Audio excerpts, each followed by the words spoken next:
আজই ডাউনলোড করুন আর এনজয় করুন আপনার পছন্দের শো। কালকে ফোন করে বলবো এখানে কি সব হয়েছে। না না থাক বাবা, বলবে লাজু আমি তোমাকে পড়াশোনা করতে বলেছিলাম আর তুমি এই সব করছো।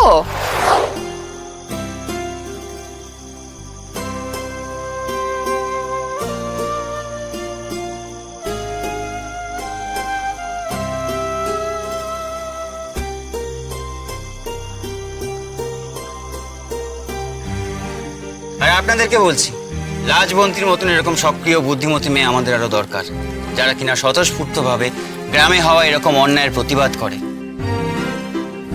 বড্ড লাইক হয়েছে তুমি না? তো লাইক হয়েছে। কে বলেছিল তোমায়? কে বলেছিল হরিণ মেয়ে বে আটকাতে? লাজু ভয় পাইনে, লাজুকে পুঁতে রেখে তার গলা বন্ধ করা যাবে না।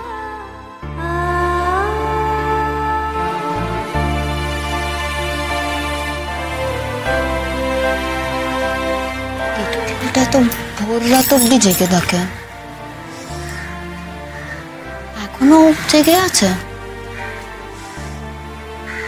ফোন করে দেখবো? না না, যদি ঘুমিয়ে থাকে ফোন পেয়ে গাবড়ে যাবে। আচ্ছা কালকে ফোন করে বলবো এখানে কি সব হয়েছে। না না থাক বাবা, বকা জকা শুরু করে দেবে, বলবে লাজু আমি তোমাকে পড়াশোনা করতে বলেছিলাম আর তুমি এই সব করছো, এই জন্য আমি তোমাকে এখানে রেখে গেছি। যাও পড়তে বসো।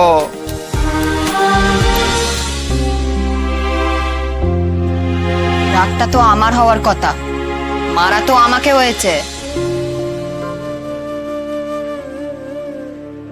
তো আমাকে যদি মারা হয় আমার রাগ হতে পারে না?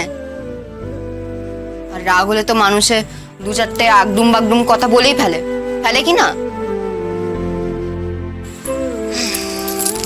ও বাবা, আমি বলছি তো কাল আমার অতগুলো কথা বলা ঠিক হয়নি, এবার একটু এসে দাও।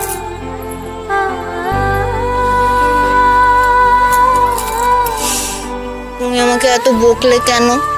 আমার কি ভাল লাগে? তা বকবে না, যে কাণ্ড তুই কাল করলি সেই থেকে আমি সিটিয়ে আছি। আমি কি অন্যায় করেছি বাবা? বুকে হাত দিয়ে বলো তো যে আমি অন্যায় করেছি। কাল রাগের মাথায় দুটো কথা বলেছো সে আলাদা, আমিও তো কাল রাগের মাথায় দুটো কথা বলেছি, কিন্তু অন্যায় কাজ কি করেছি বলো তো দেখি। এই যে তুই কাণ্ডখানা করলি, আমি তো নিজে মনে মনে জানি যে একদম উচিত কাজ হয়েছে, একদম ঠিক কাজ করেছিস। কিন্তু ওই যে গোটা গায়ে সকলই বলল কাণ্ডটা ভুবনের মেয়ে করেছে, গোটা গায়ে নজর তখন আমার এই কুঁড়েটা এসে পড়লো। আমার ভয় হয় রে মা,